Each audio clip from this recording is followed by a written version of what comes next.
Honourable viewer, আজকে আমি একটা সাম্প্রতিককালে আবার একটু করোনা মাথাচাড়া দিয়ে উঠেছে। বাংলাদেশে বেশ কয়েকদিন থেকে একটু পরীক্ষা নিরীক্ষা করে দেখা গেছে প্রায় 1000 নমুনা চেক করে দেখা গেছে প্রায় 105 জনের মধ্যে করোনা সংক্রমণ দেখা গেছে। এর মধ্যে দুঃখজনক হলেও একজন মারা গিয়েছেন।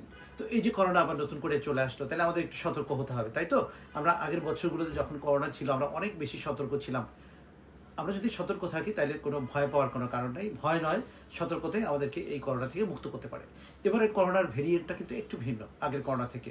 এবারে করোনার ভেরিয়েন্টটা একটু কোভিড অমিক্রন XBB এই নাম, অথবা বিভিন্ন দেশে বিভিন্ন নামে এটা চলে আসছে। বাংলাদেশে বেশিরভাগ ক্ষেত্রে এই নামটাই চলে এসছে।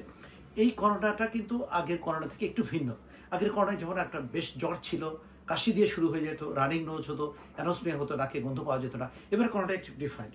কোনো জ্বর থাকবে না, কোনো কাশি থাকবে না। কী দিয়ে শুরু হবে? মাথা ব্যথা শুরু হবে, চোখ ব্যথা শুরু হবে, সমস্ত শরীরে ব্যথা হবে, জয়েন্টে ব্যথা হবে, এবং কখন দেখা যাবে এক পর্যায়ে নিউমোনিয়ার কিছু লক্ষণ দেখা যাবে। তাহলে এই যে ভিন্নতা একটু হলে পরে আবার দেখা যায় কেউ কেউ আবার এমন দিয়েও শুরু করে, জ্বরও নাই, মাথা ব্যথাও নাই, কী দিয়ে শুরু হয়েছে? একটুখানি কাশি, এবং দেখা যাবে ক্ষুধামন্দা, প্রচণ্ড রকম ক্ষুধামন্দা নিয়ে সে আবির্ভূত হয়েছে। সবচেয়ে বেশি আক্রান্ত কারা হচ্ছে? বেশিরভাগ ক্ষেত্রে তারা বয়স্ক রোগী। যেমন ধরেন বয়স্কদের মধ্যে যাদের ডায়াবেটিস আছে, হাইপারটেনশন আছে, যারা ক্যান্সার বেয়ারিং পেশেন্ট, অথবা যাদের দেখা যাবে অ্যাজমা আছে, অথবা অন্যান্য ধরনের যে কোমরবিডিটিগুলো আছে যেগুলো মানুষের ইমিউনো সাপ্রেশন করে, তাদের ক্ষেত্রে আধিক্যতা বেশি দেখা গেছে এই পরবর্তী যে সাম্প্রতিক যে সমীক্ষাগুলো দেখা গেছে। তাহলে আমাদের এখান থেকে বাঁচবার জন্য আমাদেরকে কি করতে হবে? 4টা ফান্ডামেন্টাল জিনিস যদি আপনি মেনে চলি, তাহলে আমরা এই কোভিড থেকে বেঁচে যেতে পারবো।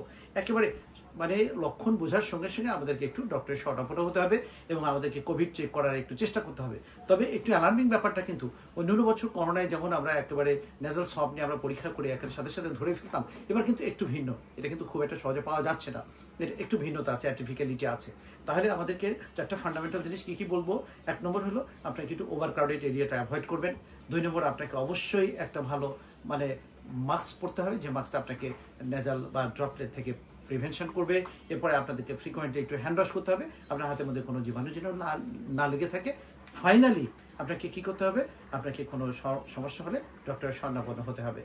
আর আপনাকে যদি কোনো সমস্যা দেখা যায়, ডাক্তারের শরণাপন্ন হয়ে আপনি চিকিৎসা নেবেন। অনারেবল ভিউয়ার, আমি ডক্টর রফিকুল ইসলাম। এতক্ষণ আপনার সঙ্গে আমি ভিডিওতে ছিলাম। এই ভিডিওটা আপনাকে একটুখানি সফট রিমাইন্ড করে দেওয়ার জন্য, যে আপনার আশেপাশে বা আপনি নিজে বা পরিবারে যদি কেউ ধরনের আক্রান্ত হয়ে থাকে, আপনাকে কিন্তু হেলা করা যাবে না, একটু সতর্ক হতে হবে। ভালো থাকবেন, আল্লাহ হাফেজ।